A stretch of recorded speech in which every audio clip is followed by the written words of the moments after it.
Good day, everybody. Welcome to the Bible in the year 2021. We are on day 111, and another congratulations. Drum roll, yay!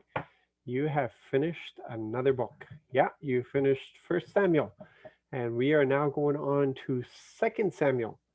Yay, yay, you! You're just knocking these things down, I'm telling you. And I'm hoping that you're taking notes and you're finding that you are progressing well in your development of your understanding of Yahweh's heart, of our Father's heart. Yeah, amazing stuff. Okay, so Second Samuel. Have to get used to saying that. Forgive me if I slip up and say First Samuel, but here we are, Second Samuel, chapter 1, and we're doing 4 chapters today. So chapters 1, 2, 3, and 4. Uh, but I've got to try to condense some of this because you don't want to spend the next 2 hours with me on this. So um, just trying to again hit the parts that are really to do with relationship and such. So in verse 10, um, this is I want to point this out because you don't claim that you did something that you didn't do because you never know where it's going to lead. And we see this poor Amalekite. He thinks he's coming to David with the best news ever, and he wants a little credit here. So he's saying, so I went over to him. He's talking about the King Saul, who supposedly came across in the battle. So I went over to him and killed him because that's what King Saul asked him to do. Because I knew he couldn't survive after being wounded like that. I took the crown that was on his head and the bracelet that was on his arm, and I brought them here to you, my master. But that's not what we hear in First Samuel. That's not here the account at all. He asked for his sword bearer to kill him. The king did, and the sword bearer refused because he was not about to lift his hand against the anointed, and and so it was Saul. Saul fell upon his own sword, and then the sword bearer fell upon his.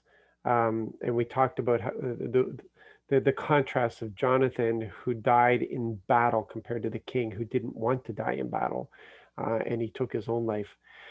And then we have this basically the servant who's claiming to kill him. That's not going to go well. Um, so the reaction from the king might have been very surprising to the servant, and maybe he should have taken that as a warning and got out of there. But the reaction is this: that in verse 12, they mourned and cried and fasted until evening for Saul, his son Jonathan, the Lord's army, the whole house of Israel, because they had died by the sword. You need to understand, Saul was the first king. He was a good king. He really established Israel. I want you to understand that he was a mighty warrior. He fought huge battles.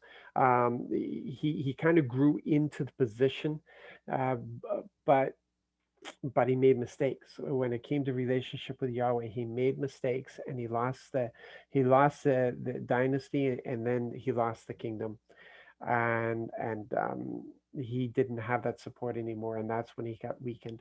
And Jonathan was just a stellar of a person. So when we're reading here, they mourned and cried and fasted until evening for Saul.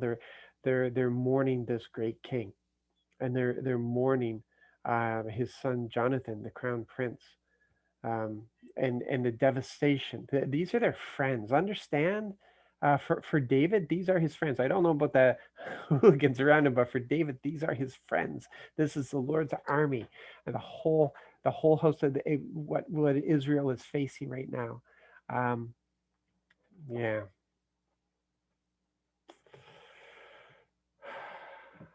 they had died by the sword. That's the reaction. And then we have in 16. We have the consequences for this poor Amalekite who thought maybe he would get some reward. And this is actually going to become David's thing when people come to him with what they think is good news. Uh, it's not going to go well for them because he did not think like everybody else thought.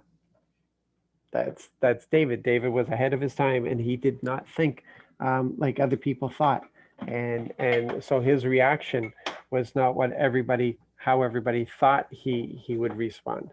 And that was surprising. And he says, your blood is on your own hand, David said to the Amalekite, because your own mouth testified against you when you admitted, I killed the Lord's anointed.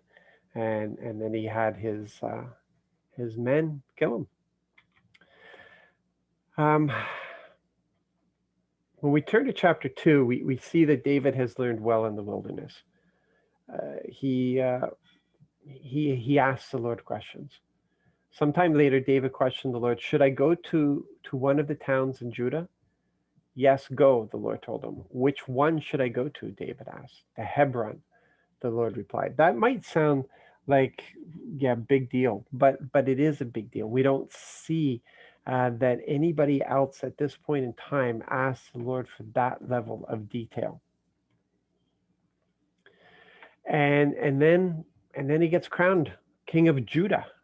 King of Judah, and it's the beginning. Then the people of Judah came to Hebron and anointed King David king over the house of Judah. So they are the first to recognize his anointing and him as king.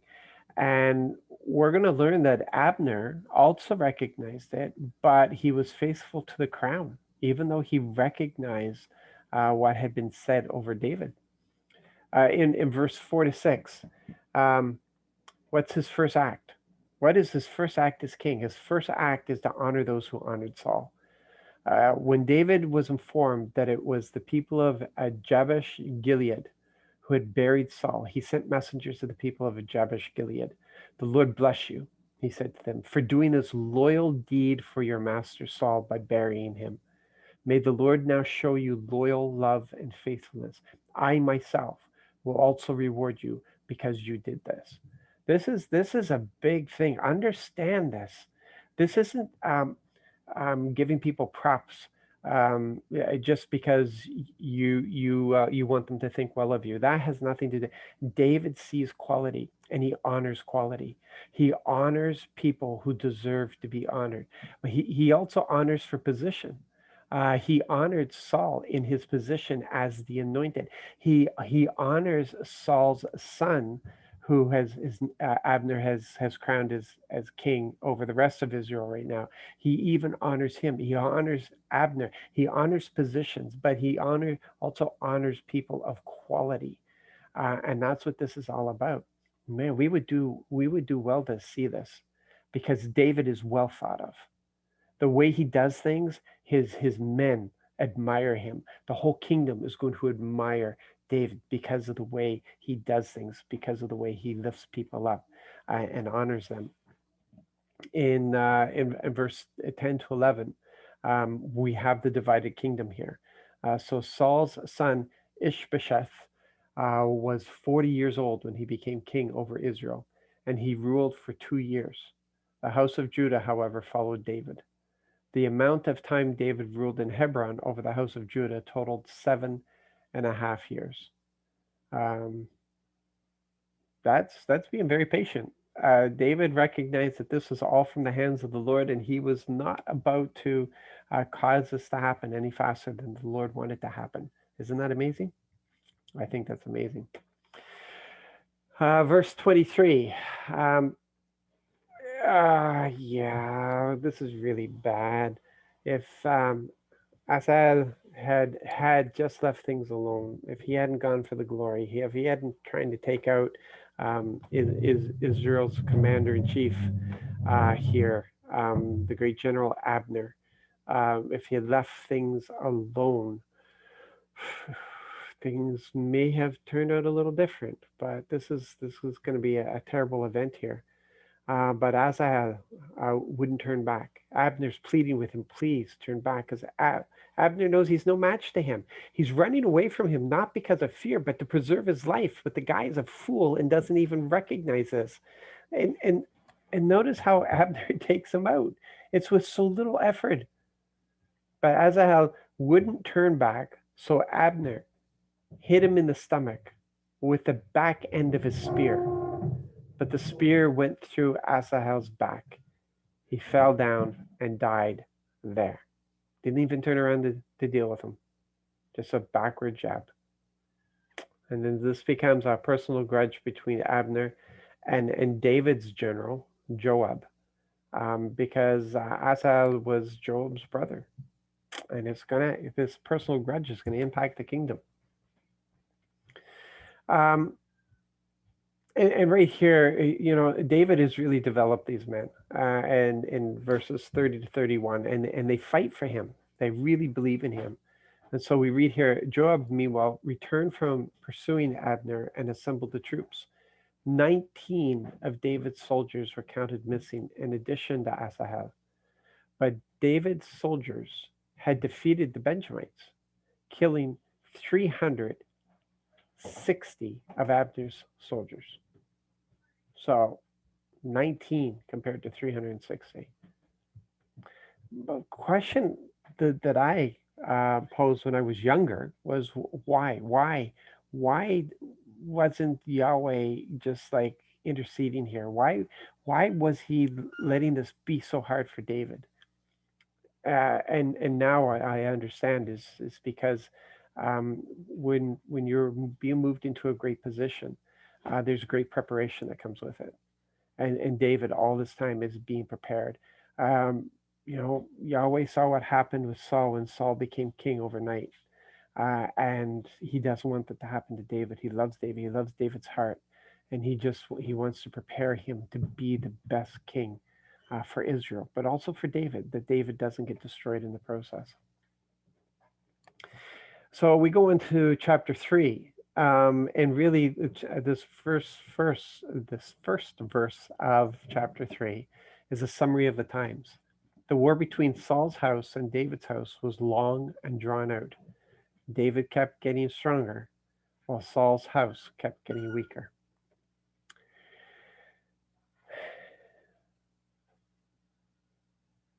Then we see in right here, this is what I was talking about in verse 9 to 10.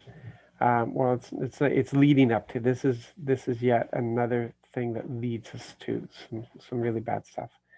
But the king of Israel, this is Saul's son, turn around and he just dishonors Abner. Abner is a man of high quality, really high quality. David has such respect for this man.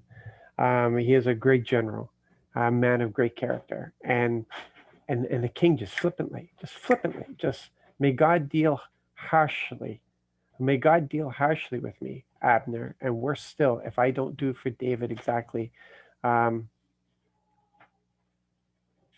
swore to him, removing the kingdom from Saul's house and securing David's throne over Israel and over Judah, from Dan all the way to Beersheba. He is just, man, he is so upset because the king turned around and accused him of this thing, of it was just horrible. It was disgusting to Abner, and Abner said, "No, that's it. I've had it. I'm out of here, and I'm taking Israel with me." And that's what we see in verse 20. When Abner, along with the 20 others, reached David at Hebron, David threw a celebration for Abner and his men. Abner had contacted him and said, "This is what I'm doing. I'm bringing all of Israel to you. I know what the Lord has said over to you. I know that you've been anointed for this. It's time that we unite the kingdom, and I'm going to bring Israel with me." But something happens. And Joab, instead of allowing this to be a beautiful transition, allowing things to happen the way they are, Joab takes this personal grudge. Maybe he just didn't even understand that Abner did everything that he could to not kill his brother. But the fact is, he killed his brother, and now he wants revenge. And it doesn't matter that Abner is this go-between that is bringing the two kingdoms together. And we see here in verse 27, when Abner returned to Hebron, Joab took him aside next to the gate to speak with him in private. But instead, Joab stabbed Abner in the stomach, and he died for shedding the blood of Asahel, Joab's brother. Understand, Asahel died in combat.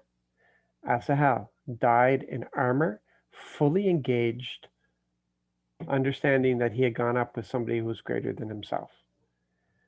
Joab just committed murder.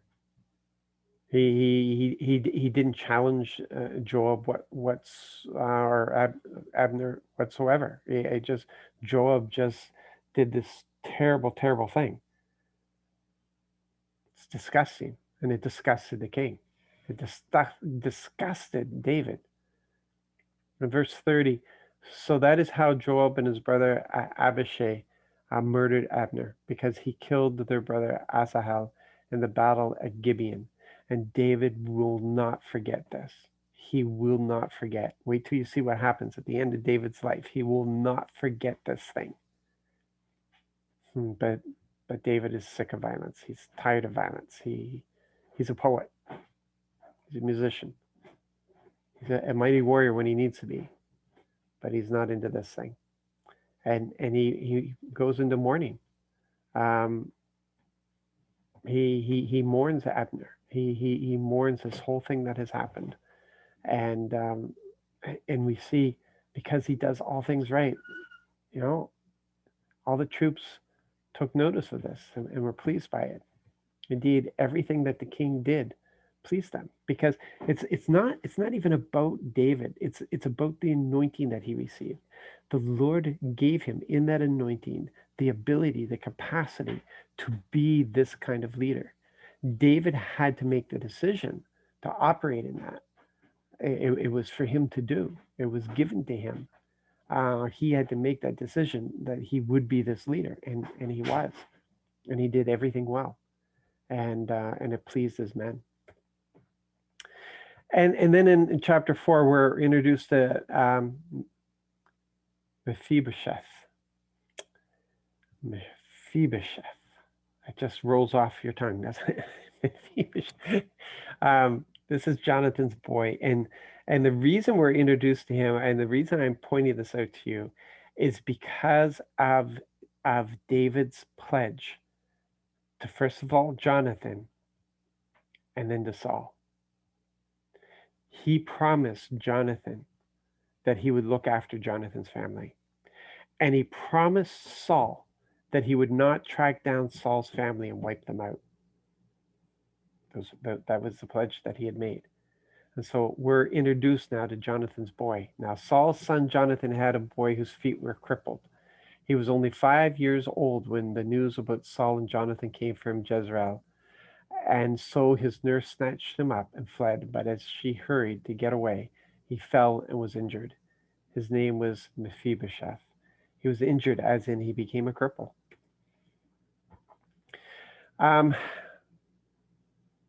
Poor David, though, just poor David. He, as you read the Psalms, you're going to hear his heart.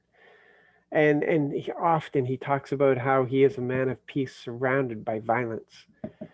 Look at verse 11 and 12 of this. What do you think I'll do when evil people kill a righteous person in his own house, on his own bed? You see, these guys who thought they were doing something good actually killed Saul's son, the king. Not in a wonderful way. Snuck into his bedroom, and while he was in his bed, assassinated him. Brought his head to David, not understanding David's heart.